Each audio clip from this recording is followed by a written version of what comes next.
Yo soy el moderador, así que voy a dar la bienvenida a todos, lo primero. Bienvenidos todos a esta edición del Deutsche Spanisches Forum.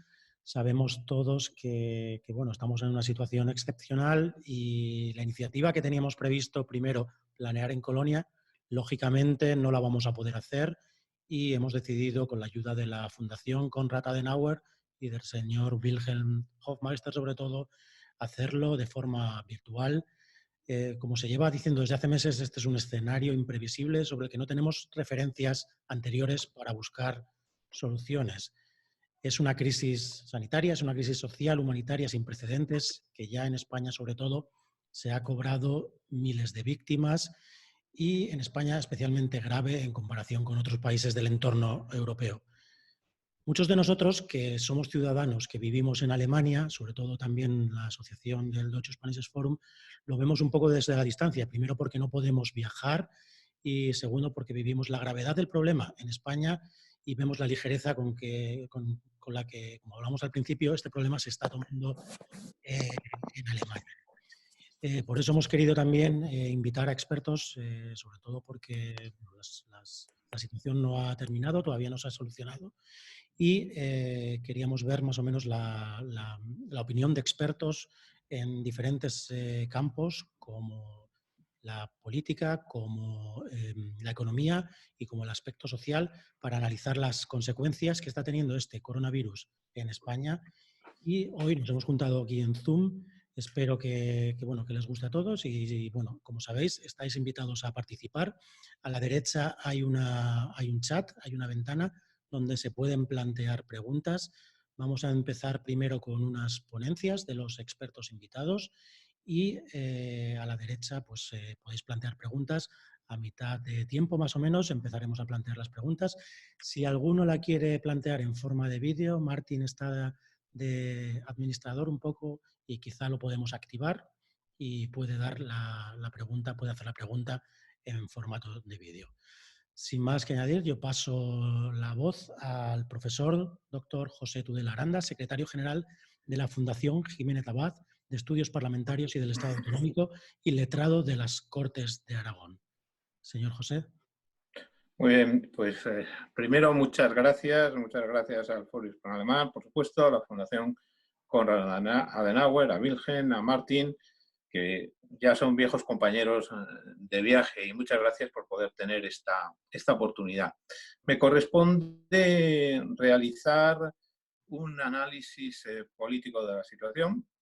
Es algo relativamente sencillo y relativamente complicado, como supongo que muchas cosas en estos días. Sintéticamente, pues, se puede decir que la crisis del COVID añade complicación a mucha complicación en el escenario político español, hasta el punto de que hoy es muy difícil saber cómo puede ser el después políticamente. Brevemente, para entender lo que puede suceder y lo que está sucediendo, habría que decir que el sistema político español está instalado en la inestabilidad desde el año 2015, en una profunda inestabilidad. Hasta ese año era posiblemente el sistema político, si no el más estable, uno de los más estables, sin duda ninguna, de Europa. Un sistema estable de partidos y un sistema estable en la gestión de gobierno. Solo en una ocasión hubo una disolución anticipada y fue a los 3 años de legislatura. Esto desde 1979 hasta el año 2015. Esto cambia completamente en el 2015. En el 2015 el sistema bipartidista se transforma en un sistema multipartidista. Aparecen 2 nuevos partidos, Ciudadanos y Podemos. Eran la nueva política frente a la vieja política y en teoría deberían haber sustituido a los viejos partidos por lo que representaban, porque representaban una nueva cultura política, representaban una nueva forma de hacer política. Junto a ello, hay un factor que va a añadir complicación a la política.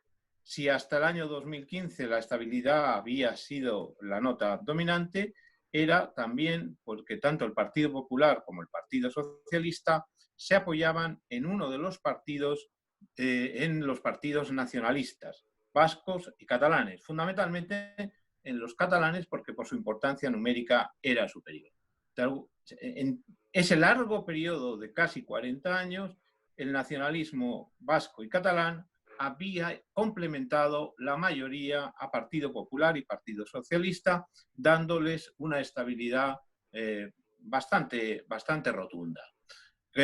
Con la deriva del nacionalismo catalán a partir de 2012-2013, eso va a ser ya muy difícil, casi imposible. Por lo tanto, no solamente el sistema político se fragmenta, sino que además ese apoyo que venía del nacionalismo va a ser imposible. Con esta situación, a partir del 2015, nos vamos a encontrar con un hecho singular, y es que los partidos políticos no asumen que la situación ha cambiado y no entienden que el pluripartidismo exige pactos, exige acuerdo, exige una política distinta a la seguida hasta ese momento. Siguen instalados en la confrontación y siguen instalados en la dificultad de lograr acuerdos. Hasta el extremo de que en ese periodo de tiempo no se ha podido aprobar, desde el 2015 a hoy, no se ha podido aprobar ningún presupuesto, ha habido una moción de censura, ha habido 4 elecciones, ha habido 2 elecciones fallidas. ¿Qué sucede desde el 2019 hasta hoy? Pues bien, la legislatura de Mariano Rajoy se va a caracterizar por un hecho fundamental. Es la primera vez que una moción de censura gana y esa moción de censura lleva al presidente Sánchez al poder. O sea, sin embargo, lo hace sin una mayoría estable, no lo hace apoyado en una mayoría y tiene que disolver en un plazo muy breve de tiempo. Eso va a provocar que en el 2019 haya una llamada a elecciones en mayo del 2019. Esa llamada a elecciones da una mayoría natural, clara, que es Partido Socialista y Ciudadanos. Con la suma de los dos son 180 diputados, 4 escaños por encima de la mayoría absoluta. Sin embargo, para sorpresa, no llegan al acuerdo y se vuelve a convocar elecciones en el mes de noviembre. Y ya nos acercamos a la situación actual. Con otra diferencia, ya no son solo 4 grandes partidos nacionales, van a ser 5 partidos nacionales porque ha aparecido por primera vez en el mapa político español un partido de ultraderecha. Y si en mayo había conseguido la cifra ya no desdeñable de 20 escaños, va a conseguir en noviembre 50 escaños. Una cifra que confirma otro dato importante de este proceso iniciado en 2015, la radicalización del escenario político español. La aparición, por un lado, de Podemos como fuerza política importante, la deriva del nacionalismo catalán y, por otro, la aparición de Vox, provoca que el mapa político español se radicalice sustantivamente y, además, empuja tanto al PSOE como al PP a posiciones, digamos, menos centradas, por decirlo elegantemente. Esta es la situación en noviembre del 2019. La llamada de elecciones va a provocar cambios relativamente pequeños en relación con las elecciones de mayo, pero sustantivos.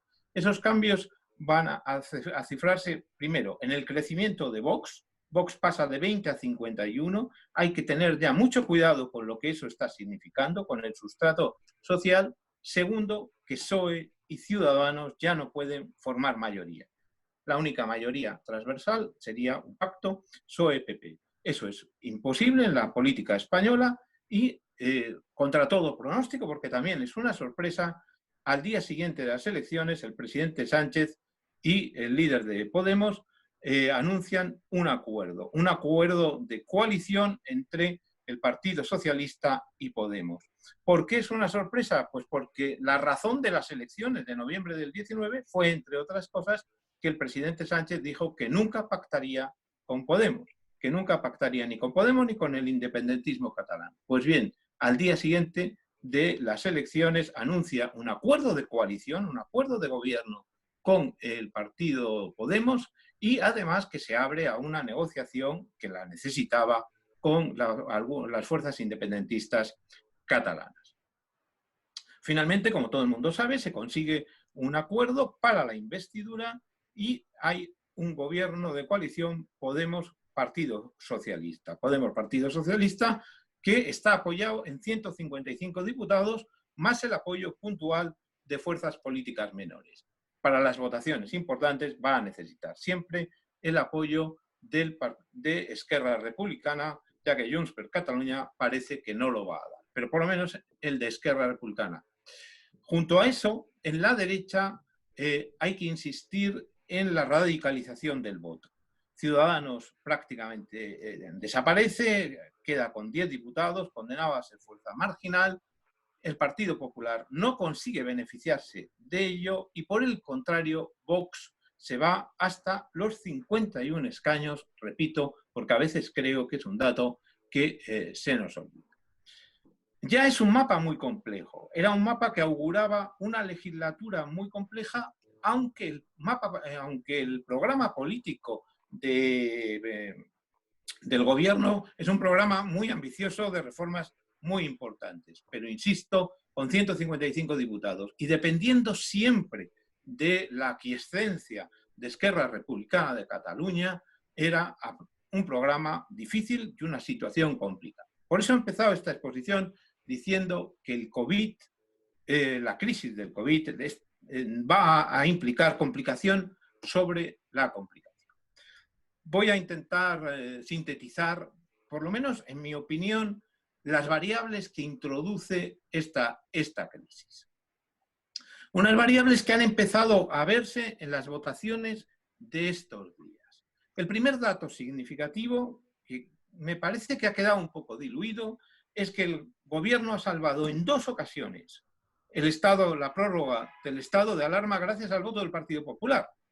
Si no llega a ser por el voto del Partido Popular, el gobierno hubiese perdido la prórroga y hubiese quedado en evidencia una extraordinaria debilidad del mismo. ¿Por qué? Pues porque Esquerra Republicana le ha retirado el apoyo. Porque Esquerra Republicana en la primera votación importante ha retirado el apoyo. Es cierto que en la última votación, en la 4ª prórroga del estado de alarma, el Partido Popular se abstiene y el gobierno logra formar en el último momento, con cesiones de último minuto, una mayoría que incluye a Ciudadanos, y en la que algunos han querido ver una perspectiva de futuro, es decir, una mayoría alternativa a la que se presumía iba a ser la mayoría de la legislatura que incluía a Esquerra. De alguna forma, simplificadamente, que Ciudadanos podía sustituir a Esquerra en la fórmula de gobierno. Yo personalmente soy absolutamente escéptico respecto de esta posibilidad, porque entre Ciudadanos y el programa de Podemos y parte del programa de Podemos hay una incompatibilidad notable. Por otra parte, porque la cuestión catalana seguirá en la agenda política y Ciudadanos es incompatible con las posiciones que hasta el momento ha defendido el gobierno. Por lo tanto, veo difícil que esa posibilidad progrese, pero la tenemos encima de la mesa y no la teníamos antes de la crisis. Por lo tanto, primera posibilidad, que se mantenga la mayoría de gobierno, porque Esquerra Republicana, una vez que pase la crisis, vuelva a la agenda normal y pacte con el gobierno. Segunda posibilidad, que se produzca el alejamiento de Esquerra y entre en ese juego Ciudadanos. Tercera posibilidad, que se ha vuelto a ver estos días, que se regrese a lo que el gobierno de José Luis Rodríguez Zapatero llamó la geometría variable. Un día pacto con unos, otro día pacto con otros. Digo que se ha visto estos días porque ayer mismo un decreto ley muy importante, el decreto ley de justicia, ha sido refrendado otra vez con la mayoría inicial de la legislatura, votando en contra Ciudadanos. Es decir, el gobierno sacaba adelante en apenas una semana 2 votaciones muy importantes con socios completamente distintos. Alguno puede pensar que eso puede mantenerse durante la legislatura. Yo creo que no. Yo creo que el gobierno tendrá que optar por una u otra fórmula. No creo que pueda jugar a esas cartas. Primero, porque José Luis Rodríguez Zapatero tenía 167, no 155. pero sobre todo porque la situación a la que va a tener que hacer frente este gobierno va a ser extraordinariamente complicada. Al margen de hacer alguna reflexión posterior sobre ese futuro político, sí querría dejar de manifiesto para el debate algo que a mí me parece preocupante. Ha habido un cierto deje autoritario en la gestión de la crisis, por lo menos es mi perspectiva. Voy a enunciar algunos rasgos que creo que son preocupantes. En primer lugar, la interpretación del estado de alarma ha sido muy amplia. No se ha buscado una interpretación restrictiva con una minoración de sus efectos, sino al revés, una interpretación amplia. En segundo lugar, el gobierno ha demostrado cierta dificultad, por decirlo suavemente, para la negociación, no solo con otros partidos políticos, también con las comunidades autónomas, incluso con comunidades autónomas socialistas. En tercer lugar, ha habido un exceso, en mi opinión, de llamada a la unidad como freno a las críticas. Las críticas creo que siempre son una alternativa necesaria en la democracia. Por supuesto, en una situación como esta tienen que ser unas críticas constructivas, razonables, pero ya juzgarán los ciudadanos si lo son. No se puede hacer ese anatema de la crítica que creo se ha hecho. En cuarto lugar, una política inquietante en relación con la libertad de expresión, unida a esa idea de que las críticas en una situación excepcional no son convenientes. En quinto lugar, algunas críticas al Poder Judicial que creo inconvenientes y finalmente una muy grave para mí. La absoluta falta de transparencia. El portal de transparencia ha caído y datos esenciales en estos momentos no son desconocidos, como los criterios en virtud de los cuales unas comunidades pasan de fase u otras no. Es decir, son una serie de rasgos sobre los que creo que se debe estar atento, porque es verdad, la salud es una ley suprema en una crisis de este estilo, pero el Estado constitucional exige cautelas, exige límites y exige un control del poder que no deberíamos en ningún caso hacer decaer. En ese sentido, yo como letrado de un parlamento tengo que decir que tampoco estoy muy orgulloso de lo que han hecho los parlamentos españoles. No ha habido una presencia del Parlamento y de su función de control como creo que era necesario. Hubo un mes en el que prácticamente ninguno de los 18 parlamentos, 19 cámaras que hay en España, estuvieron funcionando. Bien, no sé cuánto tiempo me queda. Tenemos que ir terminando. Tenemos que ir terminando. Bien, muy breve, ya pues ahora brevemente. 3 preguntas. ¿El gobierno se puede seguir manteniendo sobre sus actuales apoyos parlamentarios? ¿Puede sustituir a Esquerra Republicana el apoyo de Ciudadanos? ¿Corre algún riesgo la misma coalición de gobierno por desavenencias entre Podemos y el Partido Socialista? Creo que esa respuesta va a depender de muchas circunstancias. Me atrevo a apuntar algunas. El balance que se haga de las crisis y eventuales responsabilidades. Las consecuencias económicas de las mismas. Las posibles exigencias europeas y recortes consiguientes que sean inaceptables para Podemos. La incompatibilidad entre Ciudadanos, Podemos y los nacionalistas catalanes y la forma de insertar el debate catalán en la agenda de la reconstrucción. Creo hoy, sinceramente, que la mayor fortaleza del gobierno es la debilidad de la oposición. Debilidad, sino carencia de una alternativa real de gobierno. Mi miedo real es que esa situación alimente el crecimiento de Vox. No ya porque la población española se derive hacia la ultraderecha, sino porque el descontento sea aglutinado finalmente por Vox ante lo que también, en mi opinión, es una debilidad manifiesta del Partido Popular. Habría, por cierto, que hacer un examen también de cómo las comunidades autónomas, las distintas comunidades, han gestionado la crisis. Bien, básicamente esto es muy sintéticamente lo que querría decir en esta primera intervención. Muchísimas gracias, profesor Tudela Aranda.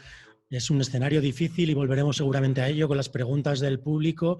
Ahora vamos a pasar la voz al profesor Rafael Pampillón. Vamos a hablar un poco más del aspecto económico, que sin duda es una consecuencia muy grave que nos está trayendo también esta crisis del coronavirus. Rafael. Muchas gracias por la invitación, muchas gracias por esta presencia aquí, a todos los asistentes también por escucharme. Yo voy a compartir una presentación en PowerPoint, voy a compartir, bueno, si me deja el PowerPoint compartir, veo que sí, veo que esto empieza aquí arriba, y lo que quería deciros es, en primer lugar, que esta crisis que tenemos ahora es una crisis que se inicia con las políticas proteccionistas que hace el presidente Trump con la respuesta de China. Y luego el Brexit. Todo esto ya genera un declive en la economía mundial. Todo esto ya provoca que las economías vayan creciendo más lentamente.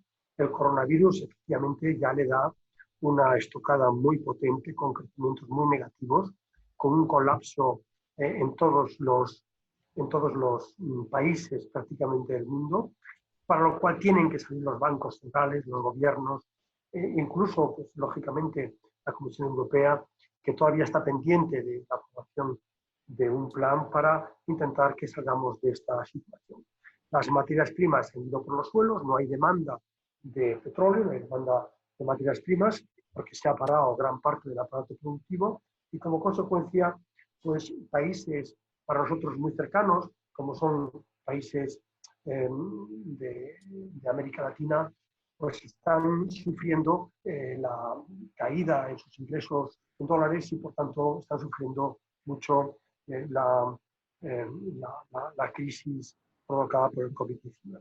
Aquí tenemos las últimas previsiones del FMI, una caída mundial del PIB del 3%, una caída para España del menos 8%, que puede ser mayor, ya que todo el mundo da un 10%, pero el propio fondo ya anunció ayer que estas previsiones van a ir todavía a peor, es decir, que la situación va a empeorar.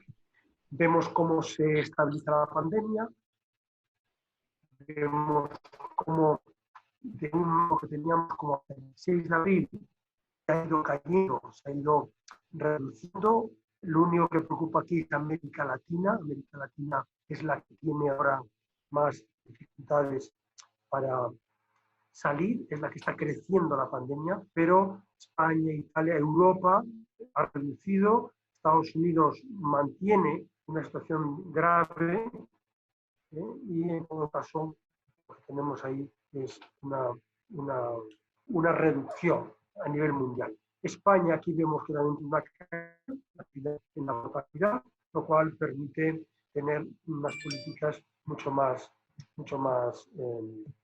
relajadas. ¿Cómo es esta crisis? Bueno, pues es la crisis más importante de la Segunda Guerra Mundial, una caída, como veis ahí, a la derecha del gráfico, que va a ser muy fuerte y va a lógicamente la duración y la intensidad de la crisis en España, en Europa, va a depender de Estados Unidos. Estados Unidos ha pasado una tasa de paro del 3% a otra del 13%, va a llegar al 20%, España va a llegar al 20%, pero mientras ese 20% en Estados Unidos son 26 millones, en España el 20% de paro van a ser unos 4,5 millones.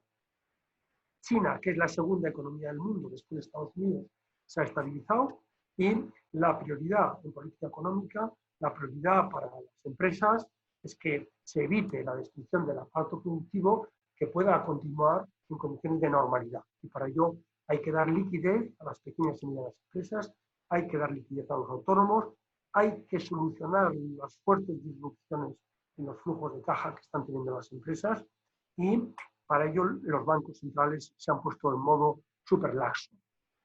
Aquí vemos la variación del PIB, cómo cae el PIB a medida que aumentan los días de confinamiento. Alemania, menos caída del PIB, menos 1,2, con un confinamiento de muchos menos días. Mientras que a medida que aumenta el confinamiento, el PIB lógicamente cae más. De todas formas, y esto lo dejo para las preguntas si queréis, hay un falso dilema entre salvar vidas y salvar la economía. Porque aquí tenemos España, Italia y Francia, que ni salvan vidas ni salvan la economía, mientras que hay países que lo han hecho bien, como Polonia, Japón, Alemania, que han sabido salvar vidas y salvar la economía. Por tanto, sí que la buena gestión de la economía permite salvar vidas y permite salvar la economía. El crecimiento para España, ya decía, un 10%, las exportaciones van a caer muchísimo. Aquí veis en esta raya negra cómo iban creciendo, porque en España es muy temporal la afiliación a la seguridad social, la afiliación ha ido creciendo con la salida de la anterior crisis, y en el año 2020 vemos esta caída importantísima, esta caída de 1 millón de personas que dejan de estar afiliados a la seguridad social. A lo cual hay que unir 3,4 millones de los ERTES, es decir, estamos hablando de 4,5 millones de parados. Y ese aumento de los parados y esa reducción de los ocupados genera un problema que es el problema de la sostenibilidad del sistema de pensiones. El sistema de pensiones se va a ver muy damnificado porque los ocupados se han reducido y los pensionistas irán aumentando por un tema de pirámide. Aquí vemos la caída de las pernoctaciones hoteleras, aquí vemos el gasto total de turistas, también cómo caen 12 millones y medio de turistas, lógicamente, en el mes de marzo con respecto a marzo del año pasado. España, como veis aquí abajo, a la extrema izquierda, aquí veis cómo España es el de los países, junto con Italia, que menos crecimiento económico tienen. Y la tasa de paro se va a ir, como decía antes, al 20% en 2020 y al 17,5% en el 2021. El crecimiento económico, aquí está en -8, pues el año que viene el crecimiento económico va a aumentar a 4,3, pero no va a compensar la caída del -8, del -10, con el crecimiento del 2021. Todo el mundo da esta forma, la de la insignia de Nike, que es la caída fuerte y luego la recuperación. Pero la recuperación tarda en llegar, la recuperación tarda en llegar. Si además no se aplican políticas, la recuperación va a ser más complicada. Si se aplican políticas, entonces la recuperación va a ser más rápida.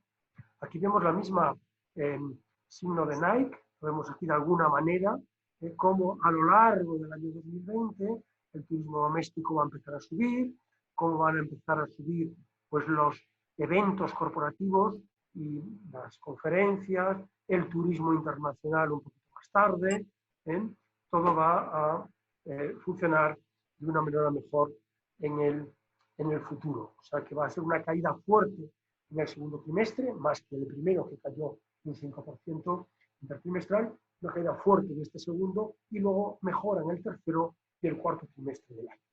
El problema es que para que esto funcione hay que reducir los ingresos fiscales, porque al no trabajar la gente, los ingresos fiscales se reducen y el gasto público aumenta, lo cual hace que el déficit que se genera provoca un aumento de deuda que si está en el 95,5% del PIB, pues irá al 118% del PIB el año que viene.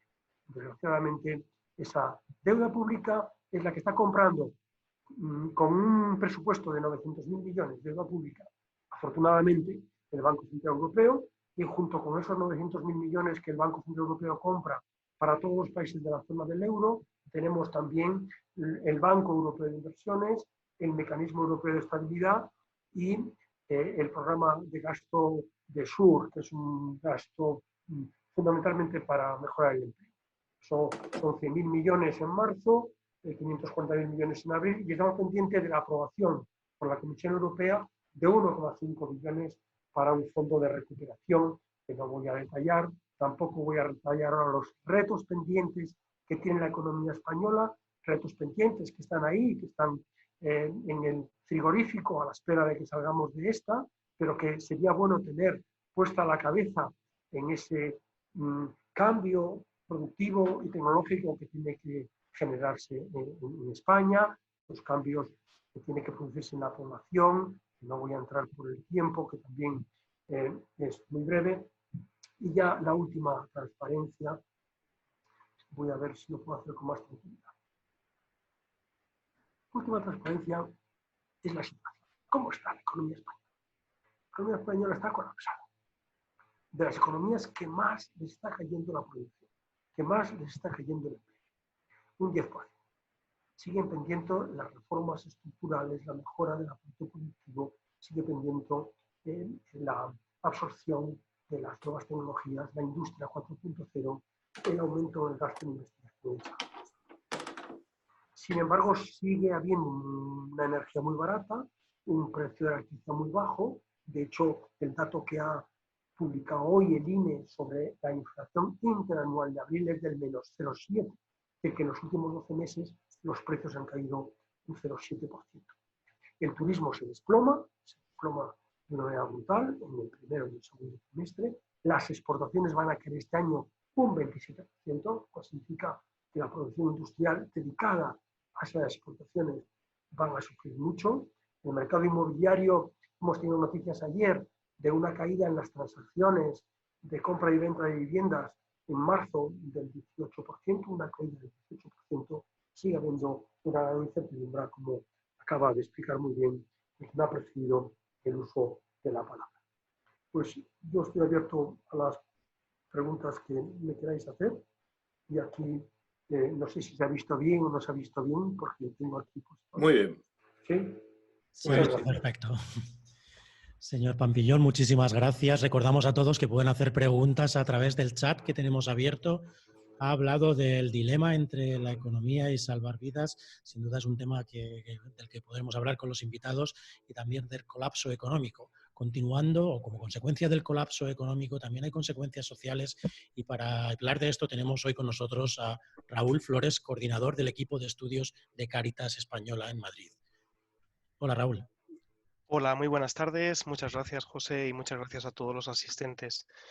En primer lugar, un placer el poder compartir este espacio de pensamiento, de reflexión con personas de la península ibérica, de Portugal, de España y con nuestros vecinos de aquí al lado, de Alemania.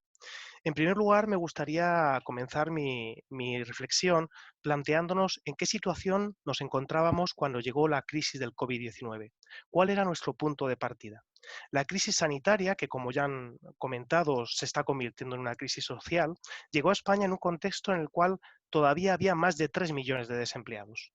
En un contexto en el cual la tasa de desempleo en nuestro país no se había acercado ni siquiera a la tasa de desempleo que había previa a la crisis económica del año 2008. Es decir, llega en un momento en el cual todavía no nos hemos recuperado de la anterior crisis. Llega en un momento en el cual nuestra sociedad, tanto en términos económicos como sociales, se encontraba en una situación de clara precariedad. La segunda cuestión que hay que tener en cuenta es que llega después de un incremento prolongado de la desigualdad. Un incremento de la desigualdad durante los años de crisis, pero también durante los años de recuperación económica, especialmente de la desigualdad entre la clase baja y la clase media de nuestro país. Por tanto, esta crisis nos llega con un alto nivel de desempleo y con un alto nivel de desigualdad. De otro lado, la Cáritas y la Fundación FOESA, a la que represento, hacemos investigación sobre las situaciones de pobreza y exclusión social. Y en estas investigaciones constatábamos en el año 2019, en junio del año 2019, la existencia de 8 millones de personas en situación de pobreza y exclusión social en nuestro país. 8 millones y medio de personas que no habían conseguido salir de la situación a pesar de la recuperación económica.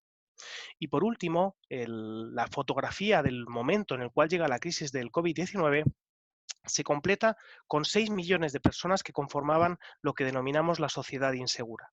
6 millones de personas que se encontraban al filo de la navaja, en una situación tan inestable, tan vulnerable, sin ningún tipo de colchón, que cualquier nueva crisis les podía hacer caer en la situación de crisis, en la situación de exclusión social. Y la crisis llegó desgraciadamente hace 2 meses, y esta crisis está generando un impacto social realmente importante. Pero también es importante señalar que esta crisis está generando un impacto social totalmente desigual. Y lo voy a explicar en 3 conceptos. El confinamiento. No nos ha afectado el confinamiento de manera igual a cada uno de nosotros. En mi caso, en una vivienda de 60 metros cuadrados, con 2 dormitorios, en el que vivo con mi mujer y con mis hijos, con 2 terracitas pequeñas, hemos pasado el confinamiento francamente bien. Sin embargo, muchas de las familias a las que acompañamos desde Cáritas han pasado en el confinamiento en una casa de 40 metros cuadrados con 7 y 8 personas.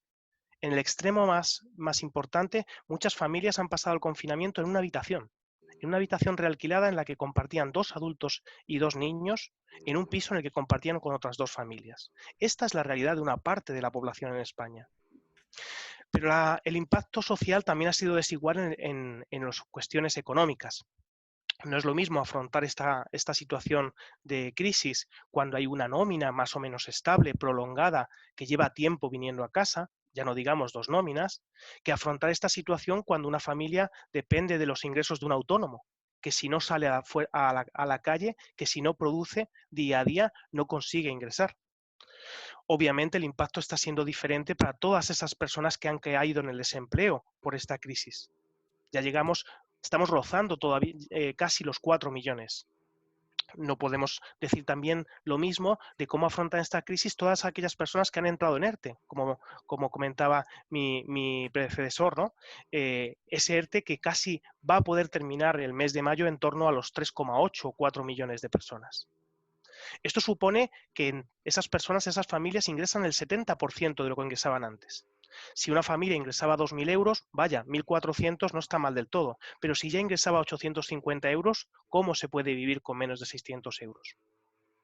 Y por último, el impacto desigual lo tenemos que ver en la dimensión relacional. Es decir, no es lo mismo afrontar esta crisis económica bien apoyado, bien arropado, con una familia que te ayuda a salir de esta situación, que afrontar esta crisis con la soledad que tienen las personas mayores, que han ido perdiendo su red social, o con la soledad que tienen algunas personas que han migrado y que han llegado a nuestro país y que tienen la conexión con su país de origen, pero que aquí están un poquito solos. Por tanto, esta crisis está provocando que todos estemos sufriendo muchas dificultades. Pero cuando oímos que estamos navegando en el mismo mar, no es verdad. Estamos navegando todos en el mismo mar. Es verdad que estamos navegando en un mismo mar, en un mar inestable, en un mar cargado de incertidumbre, un mar con olas grandes que nos está quitando bienes y seguridades. Pero cada familia, cada persona está navegando en distinto barco. No navegamos en el mismo barco. Hay familias que navegan en barcos que están preparados para soportar esta tempestad en el mar y hay familias que están navegando en un verdadero cascarón de nuez. Ante esta situación y ante estos impactos sociales, desde Cáritas y desde muchas entidades sociales se está trabajando fundamentalmente en 4 líneas. La primera línea es la de ayudar a las personas que ya venían de una situación de exclusión social severa, de extrema exclusión. Situación de personas sin hogar, personas ex-reclusas, personas con adicciones, personas en asentamientos. En España hay más de 12.000 personas viviendo en asentamientos en Huelva, en Almería, en Murcia. Es decir, personas que ya estaban muy fastidiadas antes de que llegara esta crisis y estamos afrontando su situación porque muchas de ellas ni siquiera tienen una casa en la que refugiarse o en la que pasar este confinamiento. Estamos trabajando asimismo con personas especialmente vulnerables, personas con empleo altamente precario, personas con empleos irregulares que han fundido este confinamiento, personas que trabajan en el hogar y que en España no tienen derecho a la prestación por desempleo, por ser trabajadores del hogar. Personas mayores sin familia, personas mayores sin una red social cercana. Todas estas personas especialmente vulnerables es el segundo foco de atención de Cáritas y de otras entidades sociales. Pero también tenemos que destacar las nuevas familias que no han necesitado hasta ahora ningún tipo de apoyo de Cáritas y de otras entidades y que la crisis les ha empujado a solicitar el apoyo de Cáritas. Nuestros datos ahora mismo nos dicen que de cada 10 personas que están llegando a Cáritas, entre 3 y 4 son personas nuevas que nunca habían acudido a Cáritas. Y el cuarto foco en el que estamos trabajando desde Cáritas y desde otras entidades sociales es en analizar la realidad y demandar políticas sociales. Políticas sociales que permitan que esta crisis no tenga ni la profundidad ni los efectos fuertes y permanentes que en el tiempo que tuvo la crisis anterior. Es decir, que no caigamos en el mismo error de la crisis anterior, en el mismo error de querer salir recuperando o reconstruyendo económicamente y no reconstruyendo socialmente. En este cuarto foco estamos proponiendo medidas que permiten avanzar hacia una sociedad que proteja mejor a la población que antes que antes, que en la crisis anterior no se realizó. Y en este sentido, en el sentido de las propuestas, solo me gustaría destacar dos focos de propuestas. El primer foco es el no dejar nadie atrás. Es decir, hay una serie de población a la cual no están llegando las medidas que el gobierno está poniendo en marcha. Es verdad que hay medidas positivas. Desde nuestro punto de vista, quizás no con la suficiente cobertura, pero está habiendo medidas importantes que están frenando el impacto social de esta crisis. Sin estas medidas de apoyo a los autónomos, sin esta medida de apoyos a los arrendatarios, sin estas medidas de apoyo al desempleo, la crisis todavía habría avanzado más. Sin embargo, no nos podemos olvidar de todas esas personas que están en el margen de la sociedad, de los migrantes, nuestros vecinos que han aportado y que siguen aportando a nuestra sociedad, pero que están a lo mejor en una situación irregular. Necesitamos también no olvidarnos de esas personas más vulnerables que hablábamos antes, de las trabajadoras del empleo del hogar, de las personas que tenían un trabajo irregular, un trabajo de la economía sumergida. Trabajos de la economía sumergida que desde nuestra propia experiencia siempre sirven para sobrevivir, no para otra cosa. Y el segundo foco en cuanto a las propuestas es trabajar de una vez por todas en un ingreso mínimo garantizado que permita construir una red de protección a las familias que no tienen nada, a las familias que apenas tienen ingresos. Un ingreso mínimo garantizado que no sea una cuestión coyuntural para afrontar estos 4 o 5 meses que nos están llegando, sino un ingreso mínimo garantizado que constituya una medida y una propuesta estructural para esta crisis y para las crisis que puedan venir después. Termino ya planteándonos la pregunta de qué aprendizajes podemos sacar de esta crisis. Es verdad que el sistema sanitario español y el de otros muchos países, después de esta crisis, van a cambiar cosas. Probablemente van a comprar más respiradores. Probablemente van a tener más camas en las UCIs, en las unidades de emergencia. Probablemente se van a replantear la producción del paracetamol. Se van a replantear de que a escala local también hay que producir algo de paracetamol. No hay que dejarlo todo en las sociedades del Oriente. ¿Qué aprendizajes vamos a sacar en términos económicos y en términos sociales? ¿Vamos a replantearnos de una vez por todas la necesidad de repensar nuestro sistema productivo? ¿De reequilibrar nuestro sistema productivo? ¿Vamos a repensarnos de una vez por todas de terminar de construir el cuarto pilar del estado de bienestar social, el pilar de los servicios sociales? Desde luego tenemos claro que necesitamos una reconstrucción no solo económica, que por supuesto, sino una reconstrucción social, y que tenemos que aprovechar algunos pequeños cambios de esperanza que se están produciendo. Yo creo que la sociedad está siendo sensible a la interdependencia que está existiendo, a la interdependencia que tenemos a día de hoy, ¿no? La interdependencia de que un virus que nace en una ciudad de China tarda pocos días en expandirse por el mundo. A la interdependencia de que mi bienestar, que mis condiciones de vida no están al margen de las condiciones de vida de mi vecino. También una reflexión sobre la sostenibilidad, ¿no? Sobre cómo estamos cuidando el entorno en el que nos estamos desarrollando. Y por último, un aprendizaje importante sería replantearnos el papel que la comunidad tiene. Es verdad que nadie puede dudar de que es el Estado quien tiene que garantizar los derechos. Es verdad que nadie puede dudar de que las entidades como Cáritas y otras debemos ayudar a la sociedad. Pero también tenemos que replantearnos cuál es nuestro papel individual. Reconocernos que el apoyo a nuestro vecino, a nuestro vecino más cercano, es el apoyo a veces más rápido y más eficaz. Replantearnos y tener en cuenta si ese concepto de comunidad que hemos ido dejando a un lado durante tanto tiempo, tenemos que retomarlo para ponerlo en el centro y para poder trabajar y construir una solidaridad institucionalizada, pero también una solidaridad personal, una solidaridad de cercanía. Pues en principio estas ideas nada más. Muchísimas gracias, señor Flores, y animamos otra vez, desde luego, a todos los participantes a compartir su opinión. Ya tenemos las primeras preguntas en el chat. No sé si alguien quiere plantear más preguntas.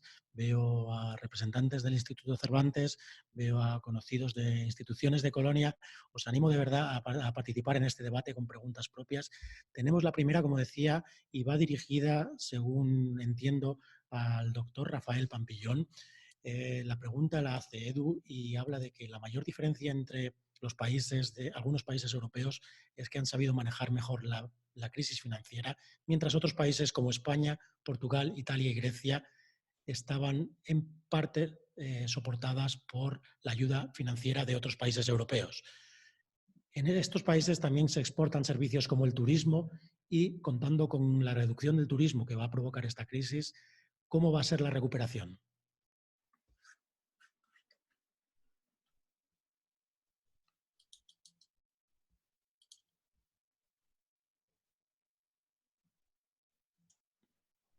Señor Pampillón.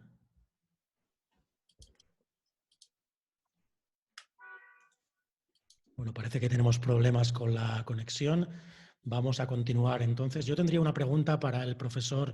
Está volviendo. No sé si queremos esperar. Tenía problemas técnicos, parece. Se está conectando. Vale. Entonces esperamos un momento. Ya está el profesor. A ver si...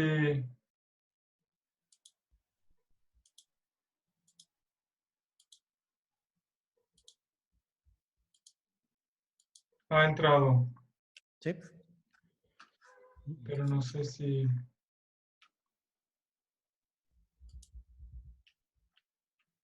Aparece, pero no ha puesto el vídeo todavía.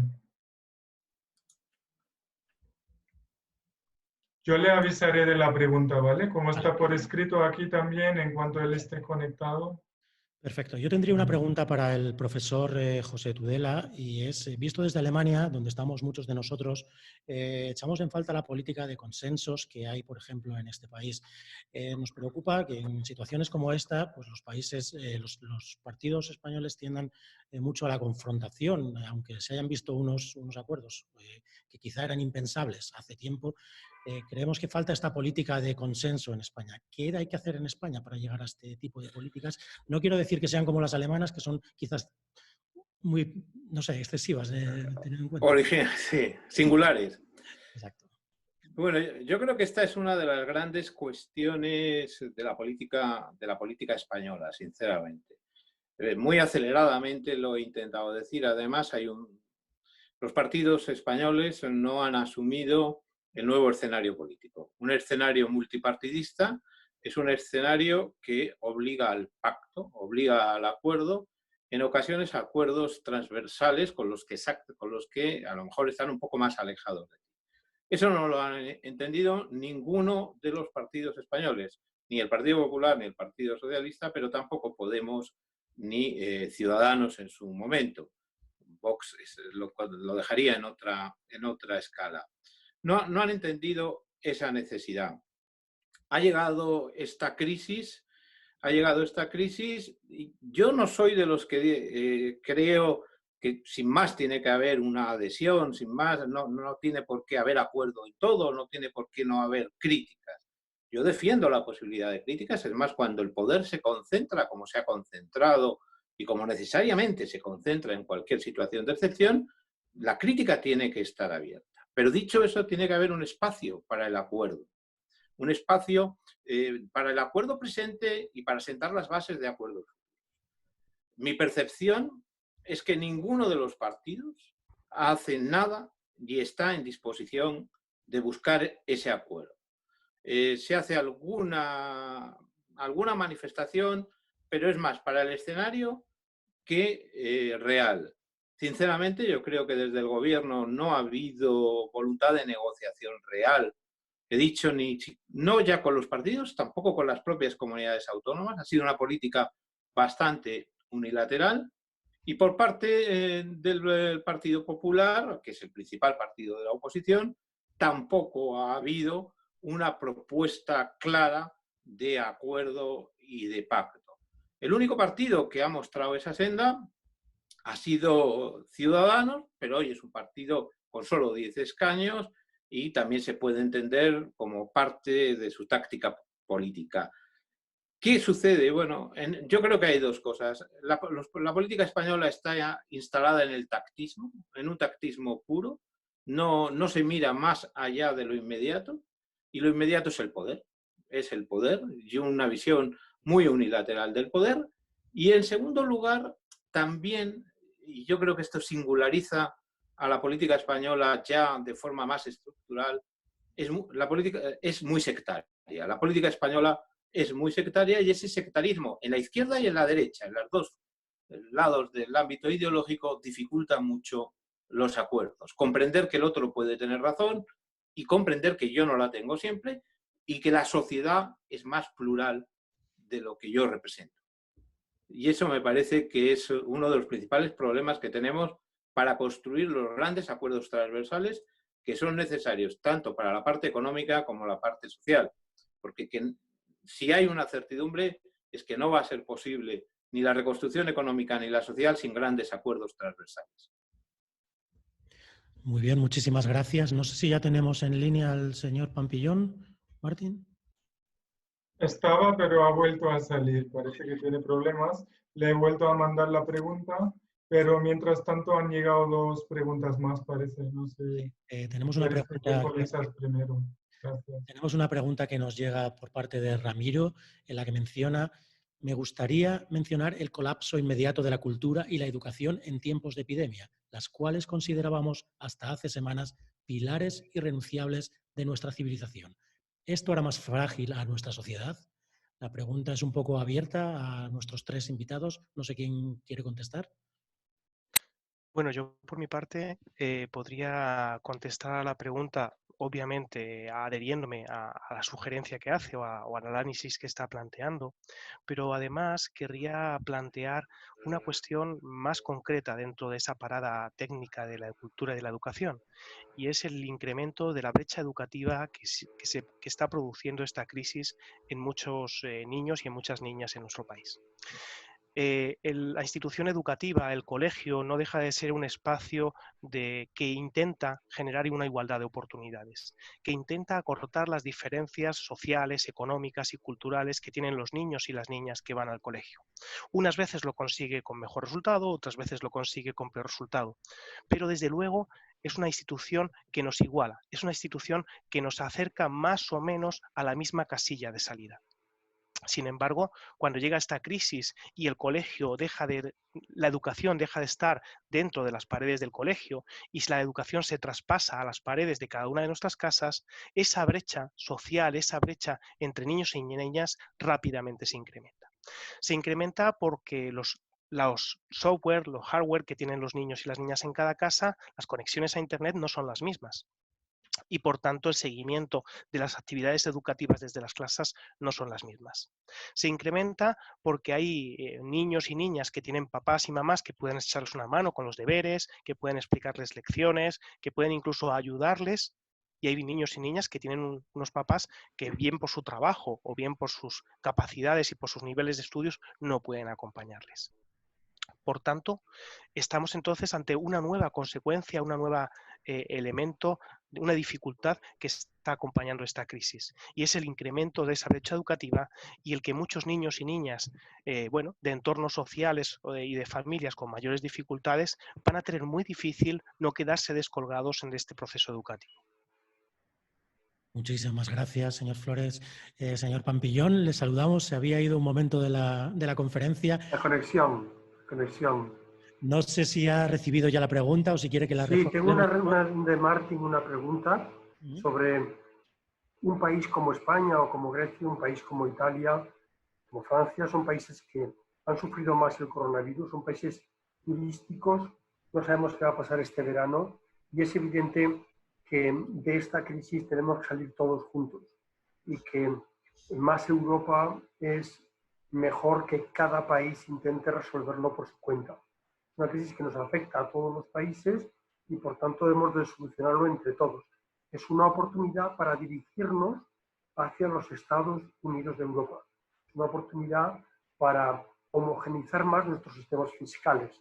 Tenemos una moneda común, nos faltan un sistema fiscal común, incluso un ministro de Economía, un ministro de Hacienda que esté por encima de los ministros de Hacienda y de Economía de todos los países de la zona del euro, de los 19 países del euro. Sé que es una cosa muy ideal que en este momento en Holanda o en Alemania nadie piensa en esto, sino que están pensando en la última sentencia del tribunal alemán.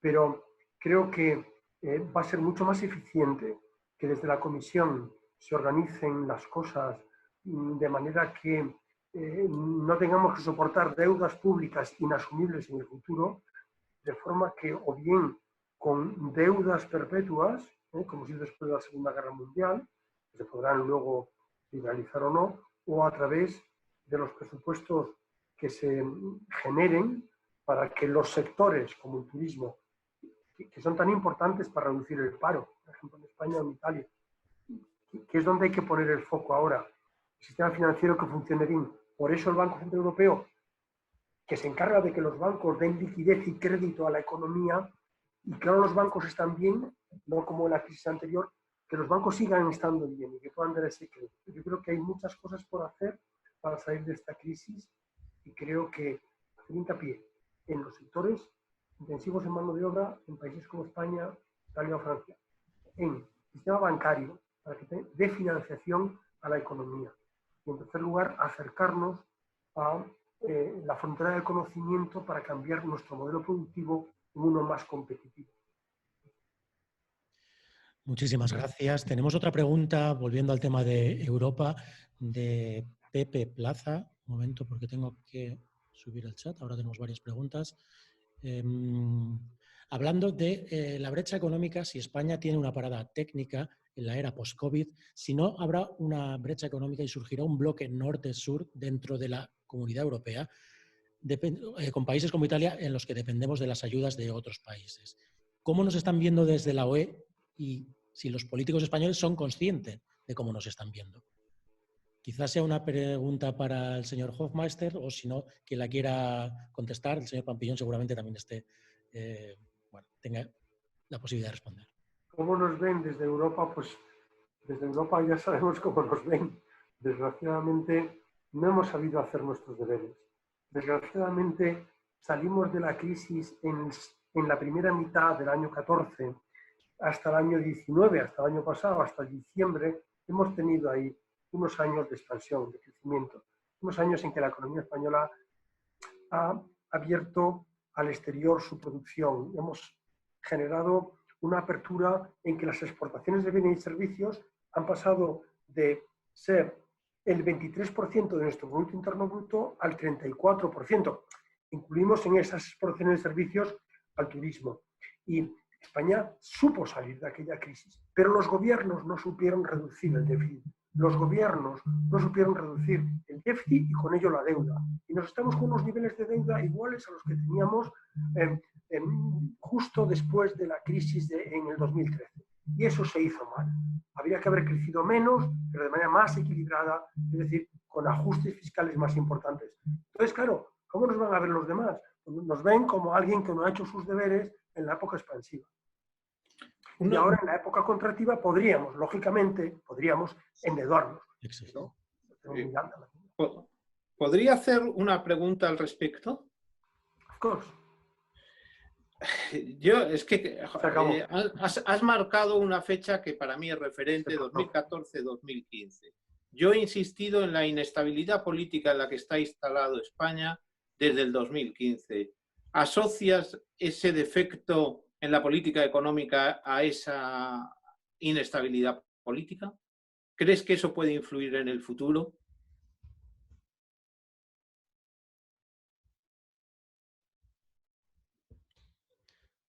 Parece que se ha vuelto a perder la imagen. Se ha vuelto a cortar, sí. Se ha vuelto a quedar bloqueado, sí. Vale. Bueno, pues le tendremos que plantear la pregunta un poco más tarde. Si no vuelve, Martín, no vuelve. Seguiría por el momento hay un abanico de preguntas, entonces igual seguimos primero y retomamos esta luego.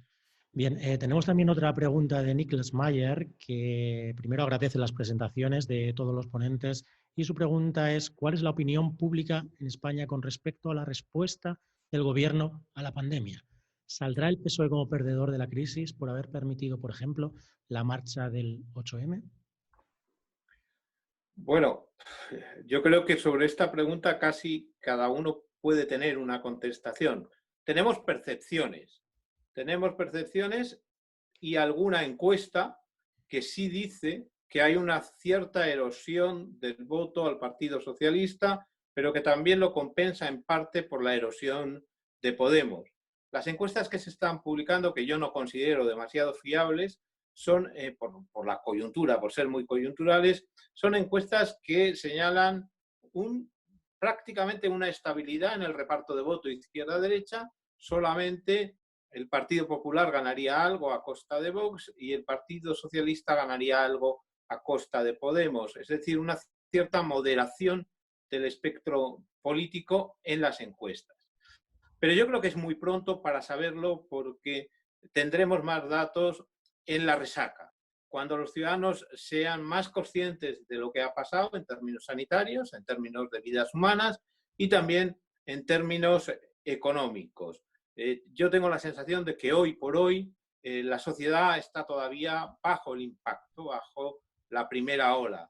Habrá que ver el después para valorar exactamente ese posible impacto de, bueno, una situación que ha golpeado especialmente a España. Lo que hay que saber es si ese especial daño que ha sufrido España va a tener consecuencias, efectivamente, no ya sobre el Partido Socialista, sino incluso sobre la figura de Pedro Sánchez. La política española está muy personalizada, está muy, muy personalizada. Esa es una de las incógnitas de futuro que hoy es pronto para determinar. Tenemos otra pregunta sobre Europa de Rosaura, hablando de que si la Unión Europea no reacciona convenientemente a la crisis con un comportamiento solidario, como ha ocurrido con Holanda y Alemania, nos vemos abocados a una crisis, o podemos vernos abocados a una crisis de sistemas democráticos y de la propia Unión con un repunte de los euroescépticos. Pregunta, ¿podría haber un Spain exit? Bueno, si me permite tal vez referirme brevemente a esa pregunta. Primero, yo creo que hay realmente que decir que era muy lamentable que en un primer momento los países europeos no pensaron en una respuesta común a la crisis que estaba llegando, sino cada uno reaccionó de su manera dentro de sus propias fronteras. Además, cerraron los países. Pero eso también era una reacción al hecho que la Unión Europea no tiene responsabilidad en el sector de salud y que no había mucho que esperar de la Unión como Unión en cuanto a la crisis, a la pandemia. No había instrumentos ni medios, recursos para una primera reacción. Eso es un aspecto, yo creo que después de algunas semanas, de las primeras 2 o 3 semanas, ya los europeos se dieron cuenta. También la presidenta de la Comisión tomó la palabra en el Parlamento Europeo con algunas observaciones muy duras frente a los estados y dijo que la Unión era en el momento al borde del colapso, que es una expresión muy, muy dura y que ella era muy preocupada. Después, ahora viene la pregunta, ¿cuál será la medida más apropiada? Y claro que había una discusión, yo creo que la pregunta hace referencia a eso, la discusión sobre los instrumentos que aplicar para ayudar o para mostrar solidaridad con los países que más lo necesitan. Había esa discusión sobre los corona bonds, euro bonds. El gobierno de España, junto con Francia e Italia, presionó en un primer momento mucho en dirección de eso, pero al final también creo que el gobierno de España era uno de los primeros que entendió que eso no puede ser el camino porque hay muchas reservas. Yo creo que no es solamente mala voluntad no es mala voluntad, sino son diferentes culturas y diferentes arreglos institucionales que dificultan, digamos, aprobar medidas, digamos, en relación a esos eurobonds. Pero yo creo que las medidas tomadas en abril y las medidas que se va a tomar ahora, eventualmente en junio o tal vez un poco más, ya ofrecen muchos recursos a los países. España ya está usando más que, yo creo que en torno de 100 50.000 millones de euros para diferentes medidas, tanto préstamos como ayuda directa para los desempleados. Y también se está discutiendo en ese momento sobre el fondo de recuperación o cómo se va a llamar después, nadie sabe, pero yo creo que está en la mesa la discusión acerca de 1 billón o 1.5 billones de euros, que es muchísimo dinero y que claro que España, Italia y los países que más necesitan van a tener la mayor ventaja de eso. También se va a ofrecer los recursos con mucho menos obligaciones, porque eso es el problema, es el desafío o el requerimiento de España, Italia y otros, que no se aplican, digamos, condiciones como hace 10 años atrás en el contexto de la crisis financiera. Y yo creo que en ese caso tampoco habrán, digamos, esas condiciones, o por lo menos hay mucho menos condiciones. Habrá cierta condicionalidad seguramente respecto a algunas líneas de cooperación, porque va a haber diferentes líneas de cooperación y habrá alguna condicionalidad en algunos, pero yo creo que en el fondo yo estoy seguro que la Unión Europea ha entendido que solamente con un esfuerzo grande de solidaridad y con la creación de nuevos instrumentos se puede salir de la crisis. Creo que los países han entendido que nadie puede salir solo, ¿ya? Tenemos que salir juntos, porque nadie podía defenderse solo de la entrada del virus, y por eso tenemos que estar juntos para echarlo, digamos, del territorio europeo. Yo, Martín. Adelante, adelante, señor Tudela. Sí. No, yo quiero hacer un apunte sobre esto porque me parece importante. Yo aquí sí que soy crítico con sobre todo las primeras reacciones del gobierno español y de incluso de algunos medios en las 2-3 primeras semanas. Se fue, creo, incluso injusto, diciendo o Europa nos da lo que queremos o Europa es muy mala. Y eso me parece que ha tenido una grave repercusión, eso sí que se ha trasladado a la opinión pública, y en estos momentos la percepción pública sobre la Unión Europea ha caído, por lo menos eso dicen las encuestas, notablemente. Con mucho es la institución peor valorada por la gestión, la Unión Europea. Y me parece que implica dos cosas. Por un lado, no se ha explicado, ni se explica, ni parece que se tenga mucho interés en explicar lo que la Unión Europea está aportando. Parece que hay, se ha querido transmitir que la Unión Europea pues, no ha hecho nada, o ha hecho muy poco. Y me parece, soy lego en la materia, pero me parece que sin lo que ha hecho la Unión Europea la situación sería directamente de colapso.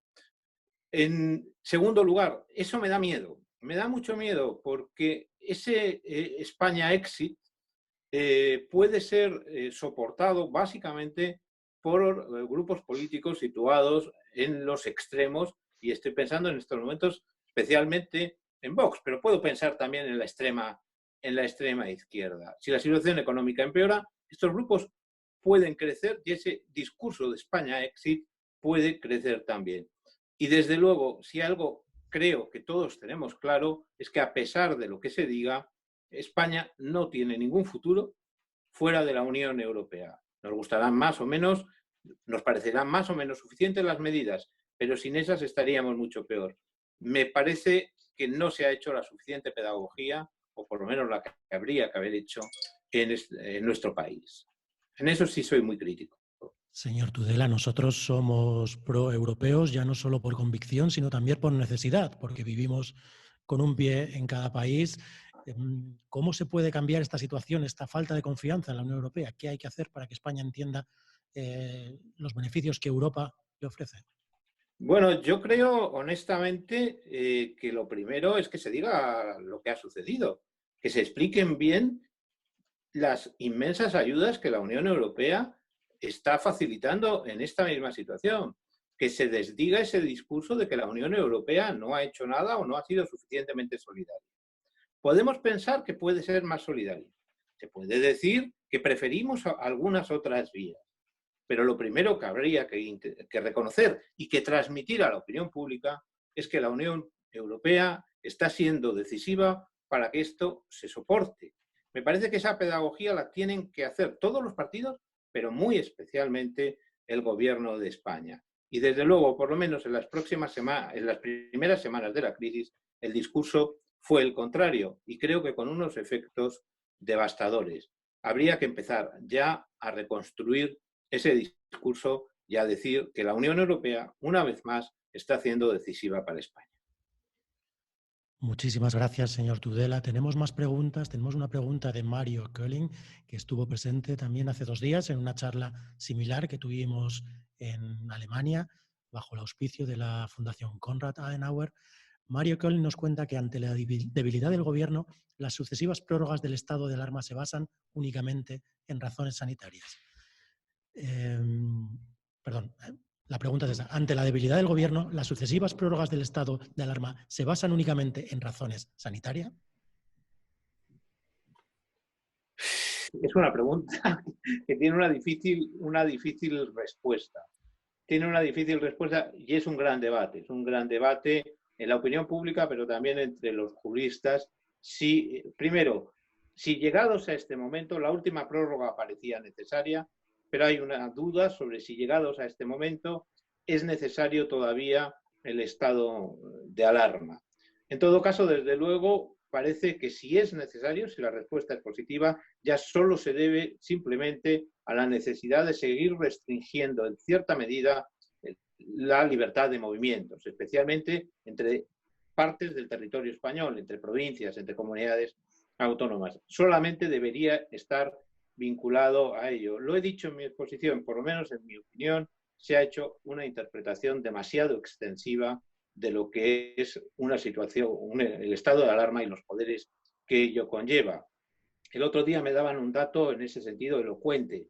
Más de 150 normas que han sido aprobadas bajo el estado de alarma, al amparo del estado de alarma, no tienen un periodo de vigencia limitado al estado de alarma, sino que quedan insertas en nuestro ordenamiento. Bien, yo creo que habría que hacer una depuración al final de este proceso y de cara al futuro, personalmente, un mes más de estado de alarma primero, creo que no debería concederse una prórroga por un mes, sino por 15 días. En segundo lugar, debe estar absolutamente limitado a cuestiones sanitarias y por lo tanto de restricción de movimientos. Nada más hoy tiene sentido, creo. Muy bien, señor Tudela. Teníamos pendiente una pregunta que le quería hacer al doctor Pampillón. No sé si la puede retomar o la dejamos pasar. Señor Tudela. Deprisa, porque se puede ir esto.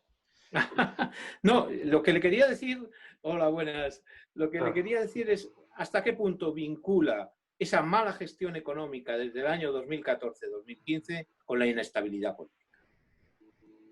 Bueno, yo lo vinculo desde mi ignorancia política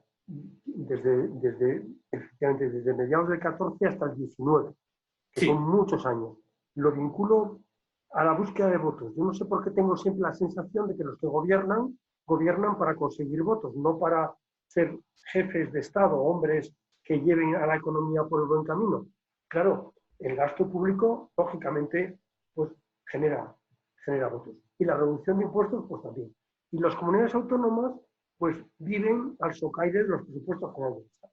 Si una comunidad autónoma quiere gastar más de lo que le toca, por lo que le toca del presupuesto, tendría que poner sus propios impuestos y correr con el coste político que supone aumentar los ingresos fiscales y que luego las urnas le pasen factura. Pero a mí yo tengo la sensación de que en España cada palo no aguanta su vela y cada palo debe aguantar su vela. Las comunidades autónomas deben aguantar con sus ingresos cuando superan el gasto que les corresponde. Y el déficit público debe reducirse. No tiene sentido que el déficit público durante años expansivos, que se podría ingresar una barbaridad y reducir el gasto, también el gasto en prestaciones por desempleo, porque el paro bajó.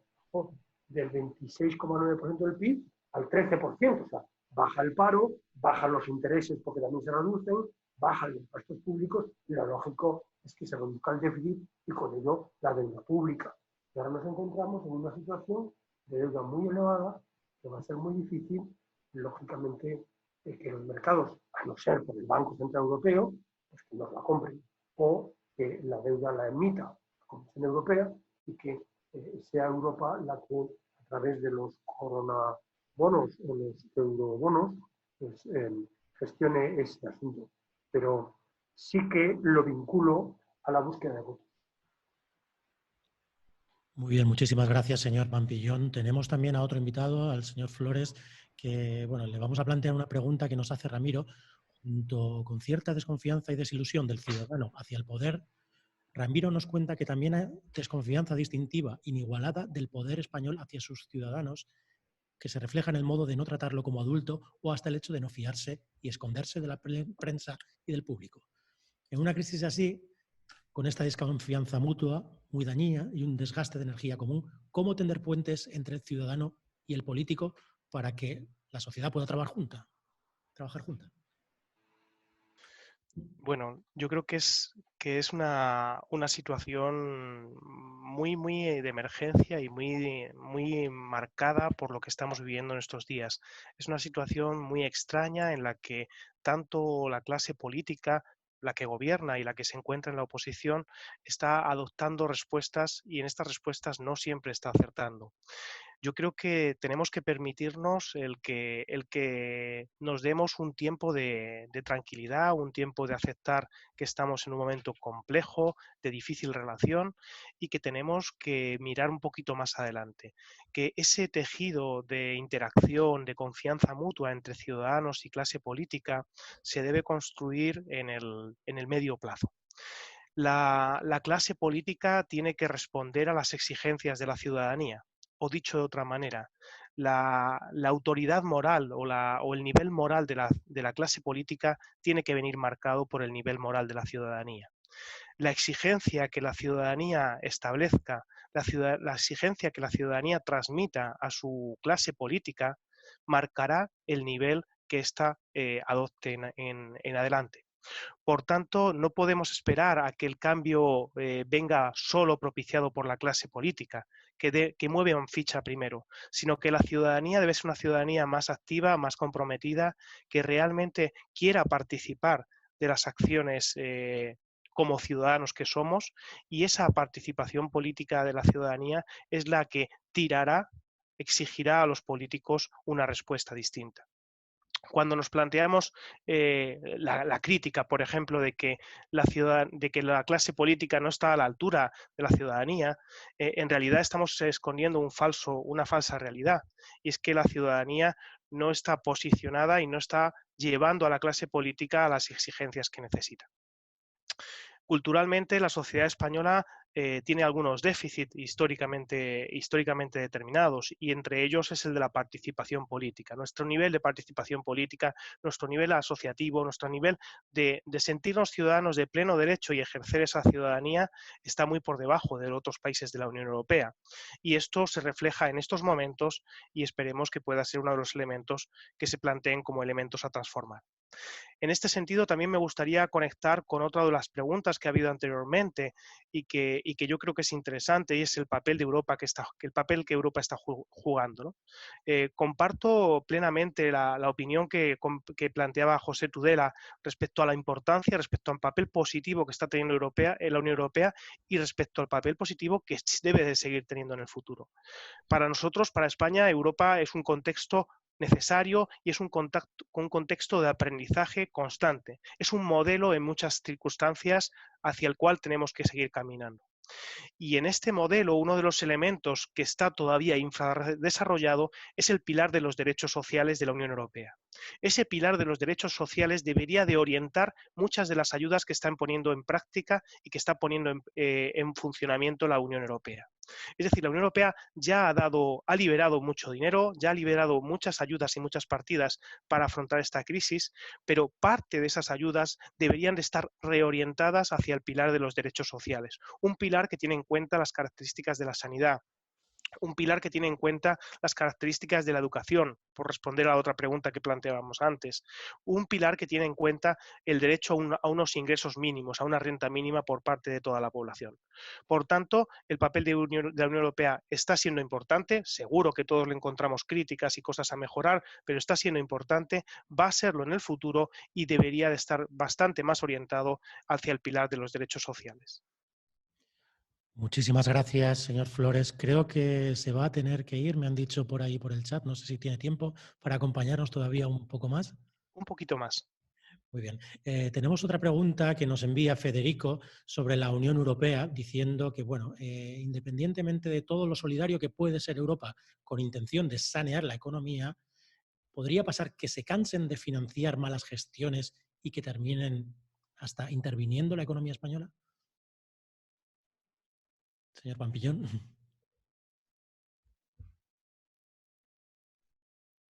Él está mudo. Perdón. Gracias. Pudiera ocurrir porque, evidentemente, pues el que te estén vigilando y el que te estén gestionando en una época en la que los recursos tienen que ser abundantes, la utilización de esos recursos, el que los pone, pues lógicamente podría tener el derecho a saber cómo se gestiona, que en definitiva eso es lo que se hizo con Irlanda, Portugal y Grecia. Es una intervención que llevaría a que los hombres de negro, es decir, la ayuda que pueda venir de esa especie de troika, ¿no?, que era el Fondo Monetario Internacional, la Comisión Europea y el Banco Central Europeo, pues se gestione bien eso. Yo creo que si no damos señales de ser ortodoxos y de hacer las cosas bien, pues lógicamente eso daría lugar a una intervención. Que con deudas que se nos van ya del 95% del PIB al 115% del PIB, pues eso hay que andar con mucho cuidado de cómo se gestiona eso. Pero si me permiten, eso es justamente lo que los gobiernos no quieren. No quieren, no. El español y nosotros. Y creo que eso es la famosa condicionalidad. Y esa condicionalidad no habrá ahora. Eso es claro.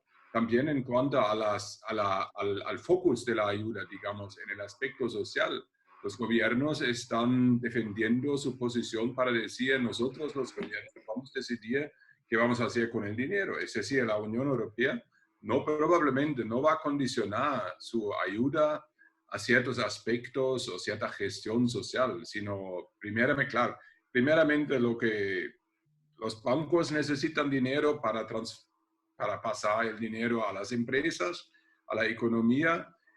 En la parte social, digamos, es el desempleo, pero todo lo que requiere, claro, en sanidad ahí habrá una condicionalidad mayor, en parte por lo menos, para que alguna parte del dinero va a ser invertido en sanidad, en hospitales, etcétera, ¿sí? Pero nadie puede requerir que España cambie su sistema escolar o mejore su educación o la asistencia social o todo eso, porque eso, el primero que no lo quiere es el gobierno español. Y entonces, si los otros gobiernos no pueden imponer sus criterios, por eso los criterios siempre son relativamente generales y en ese caso, menos aún que durante la crisis financiera.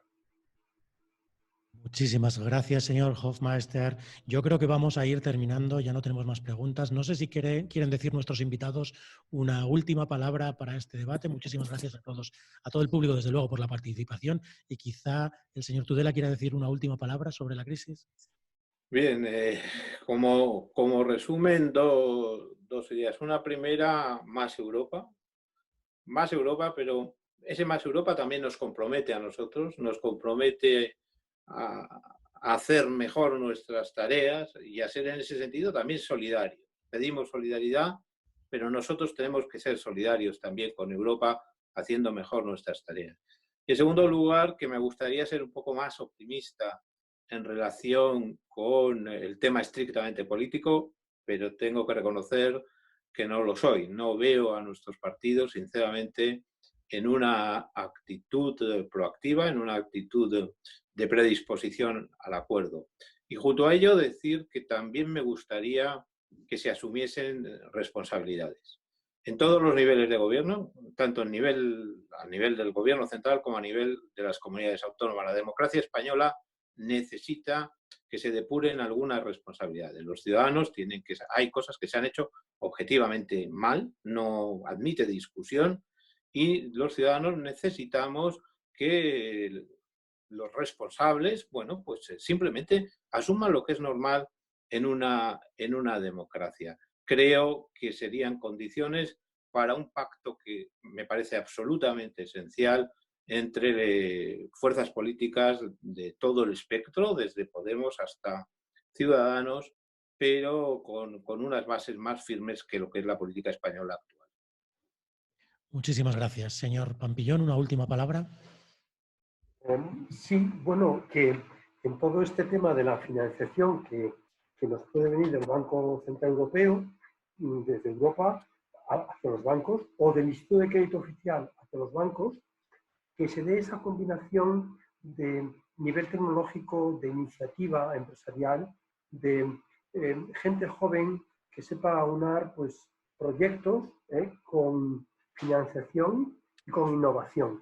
Yo creo que no podemos perder ese camino y por eso la financiación que le llega a los bancos a través del Banco Central Europeo y la financiación que nos da el ICO, a los bancos. Es muy importante no pensar en nacionalizar. Por ejemplo, la banca. Si nacionalizan las bancas, bueno, puede ser que metas dinero ahí en el capital, pero deja a los equipos, porque los equipos han demostrado que han salir saneados de la crisis anterior. Entonces, yo creo que hay gente muy capacitada en la banca y esa es la que tiene que encargarse de financiar la economía. Que haya que poner dinero en el capital o que haya que financiar con créditos del Banco Europeo o del ICO, fenomenal. Pero es que ahora hace falta esa liquidez. ¿Y ese crédito? Muy bien, señor Pampillón. Y por último, el señor Flores, que le hemos retenido aquí un poquito más contra su voluntad. Señor Flores.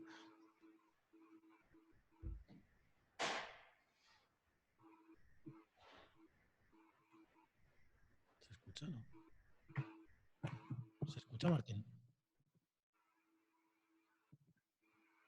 El micrófono, señor Flores. Oh, sí, disculpar.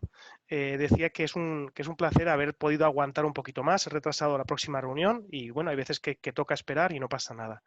Decía que mi reflexión última va solamente en la línea de contrarrestar una expresión que se está teniendo entre los ámbitos de gobierno y los ámbitos políticos, al menos en España.